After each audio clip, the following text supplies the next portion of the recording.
नमस्कार साथियों, मेरा नाम डॉक्टर संग्राम पाटिल है। मैं इंग्लैंड से बात कर रहा हूँ। साथियों, इस वीडियो में मैं आपको 2002 में गुजरात में अहमदाबाद में जो दंगे हो गए थे, जब नरेंद्र मोदी चीफ मिनिस्टर थे वहाँ के, और काफ़ी सारे सवाल उठे थे उनके रवैये पर, उनकी पुलिस पर और उनकी सरकार सरकार पर। सरकार के लोगों ने ही, पुलिस के लोगों ने ही सवाल उठाए थे। और उस वक्त आरएसएस के और जो बीजेपी के हिंदुत्ववादी लोग थे, उन्होंने भी ये जाहिर तौर पर ओपनली बोला था कि किस तरह उनको सरकारी यंत्रणा ने, पुलिस ने साथ दिया, कैसे मोदी उनके साथ थे इन दंगों में मुसलमानों को मारने के लिए। तो ये 2002 के दंगे थे। और 1990 में कश्मीर में दंगे हुए थे। वहां पर भी हमारे जो भाई है वहाँ के हिंदू भाई बहन, उनके ऊपर बहुत बुरा समय आया था। उस वक्त पाकिस्तान पुरस्कृत जो आतंकवादी थे, उन्होंने वहाँ के लोकल कश्मीरी जो मुसलमान युवक थे, उनको साथ में लेकर वहाँ पर दंगाई सिचुएशन क्रिएट की थी। और उस वक्त भी लोगों को वहाँ से बाहर निकलना पड़ा था। तो अब उस पर एक मूवी आई है, तो इसलिए मैंने सोचा कि ये दोनों जो सिचुएशंस थी, इसमें कंपैरिजन किया जाए कि कश्मीर से जो पंडित, ब्राह्मण मेनली, और कुछ हिंदू लोग जो मारे गए थे, उनकी संख्या कितनी थी। तो वो 219 इतने लोग उस वक्त मारे गए थे 1990 में। 2002 में जब चीफ मिनिस्टर गुजरात के नरेंद्र मोदी थे, और उन्होंने गोधरा कांड के बाद जो दंगे हुए थे और उसमें बोला गया था कि ये तो गोधरा में जो कार सेवक मारे गए उसकी रिएक्शन है, तो उसमें 2000 मुस्लिम मारे गए थे।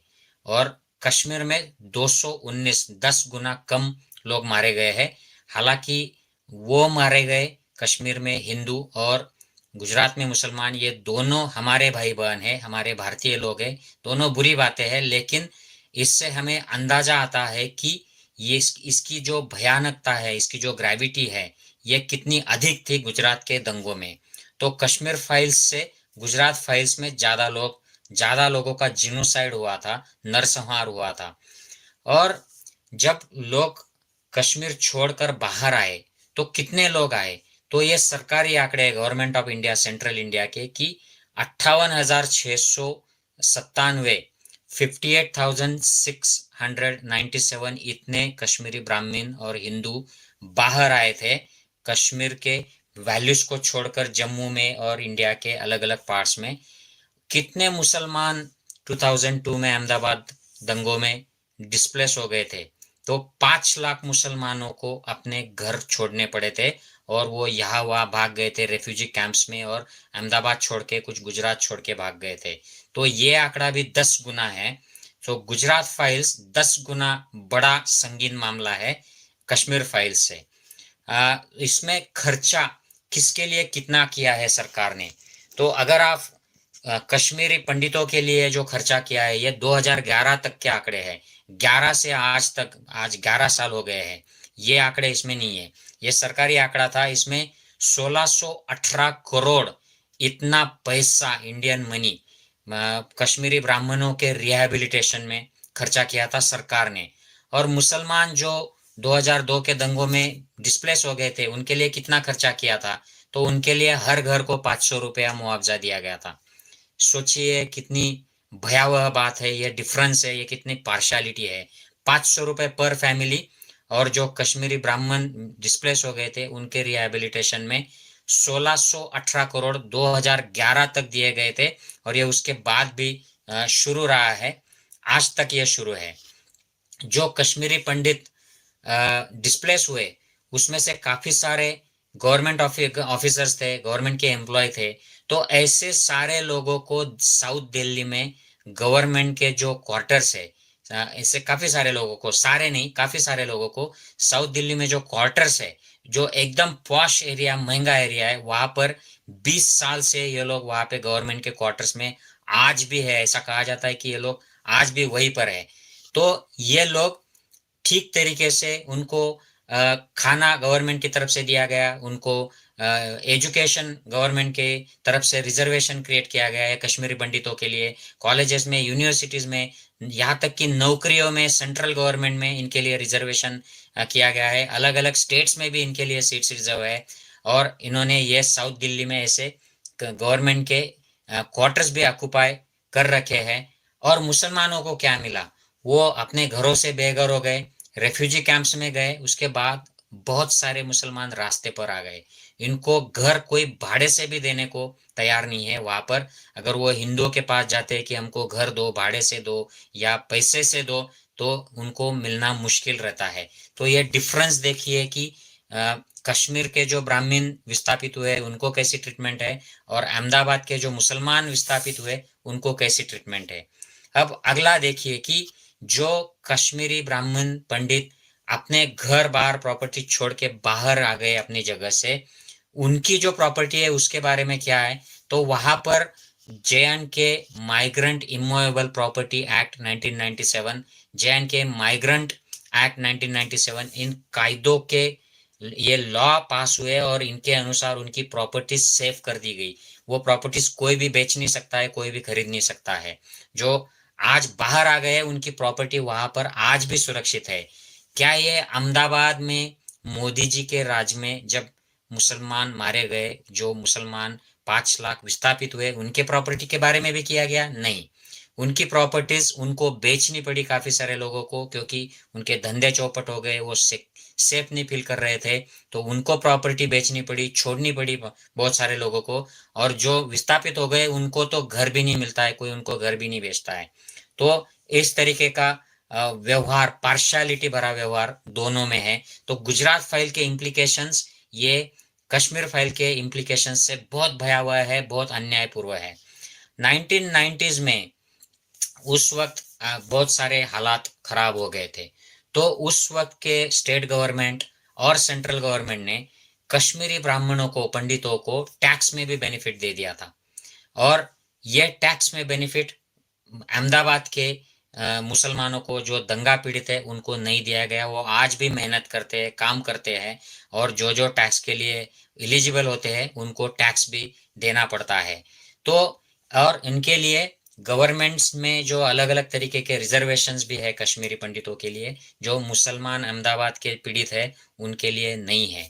तो साथियों, आज हम आवाज देते हैं, हम इमोशनल हो जाते हैं कि कश्मीर में ऐसा हो गया था, वैसा हो गया था। उसको आज की गवर्नमेंट है, ये आरएसएस के कुछ निर्माता एक्टर्स इनकी टीम को लेकर इस पर इमोशनल मूवी करती है, कुछ फिक्शनल मसाला उसमें डालती है, कुछ फेक सीन्स डालती है, और उसका इस्तेमाल पॉलिटिक्स के लिए किया जाता है। देश का प्राइम मिनिस्टर भी मूवी देखो, ये सही मूवी है, ऐसा अपील करता है। ये शर्म की बात है कि अपने देश का प्राइम मिनिस्टर ऐसे प्रोपोगंडा मूवी का प्रचारक बनता है। इससे और शर्मनाक बात हो ही नहीं सकती। प्राइम मिनिस्टर के पद की गरिमा इससे और ज्यादा गिर ही नहीं सकती कि पीएम एक प्रोपोगंडा मूवी का प्रचारक बनता है, उसके टीम को सपोर्ट करता है, और इस तरीके के प्रचार में, वाद विवाद में प्राइम मिनिस्टर आता है। और गुजरात के ऊपर जो फिल्म बनी थी उसको चलने नहीं दिया था, यही गुजरात के चीफ मिनिस्टर थे मोदी, और इन्हीं भाजपा के लोगों ने, संघियों ने उस मूवी को, जो प्रजानिया मूवी है, उसको चलने नहीं दिया था।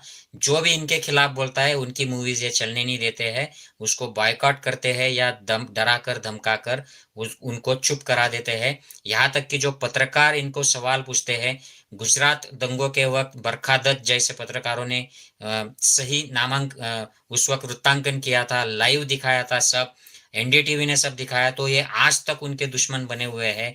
अलग अलग लोग, संजीव भट्ट, जो उन्होंने जाहिर सवाल उठाया था मोदी के रवैये पर, उस वक्त के आईपीएस ऑफिसर गुजरात कैडर के, वो आज जेल में है, उनको बेल भी नहीं मिल पा रही है।